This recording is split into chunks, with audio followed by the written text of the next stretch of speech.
This image looks pretty normal until you realize that it was baked by someone who had the strength of Atlas, but instead of carrying around the world, they carried around the bakery. I was looking at nutrition facts for a place that I wanted to eat, and then I stumbled across this image and was like, wow, that is a really, really poor Photoshop job. Until I clicked the website that it was hosted on and realized that it was hosted by their actual website. I was like, holy shit, how did they have Archangel Uriel making the bread themselves? Because I simply refused to believe that a mere mortal could fit 107,000 carbs into 5,000 calories. To which god did you sacrifice all this blood in order to create such an object? Whatever creature decided to make this loaf of bread looked at the 3 laws of thermodynamics and was like, no, we need a 4th. And then proceeded to force the bakers to watch him violate the rules of nature as he creates the unholy obelisk of bulking food, which comes with a total of 16,618 grams of protein, 107,323 grams of carbs, and 2,284 grams of total fat, with 42 grams of that being saturated fat.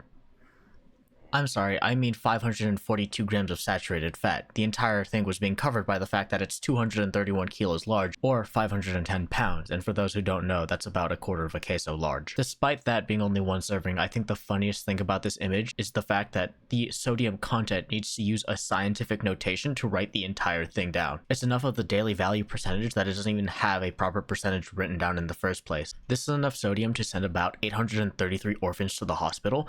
I did the math. But it actually doesn't stop at the nutrition label either, because if you go to the website, you have 2 options on how you would like to receive your 16-inch torpedo loaf. For the first option, you can either receive your 16-inch torpedo as a 16-inch slice, or alternatively, you can receive your 16-inch torpedo as a 24-inch slice. God is dead, and we shoved him in the sandwich. Also, now would be a good time to bring up the fact that the torpedo is actually a sandwich they offer, and the image is a single baguette long. Why does a single baguette have the power to end world hunger immediately? This video is actually a cry for help. I've linked the website in the description, so I'm not the only one burdened with the knowledge that this website is not only official, but it's been up for the past 5 years. God is in the sandwich, and then we ate the sandwich. Goodbye.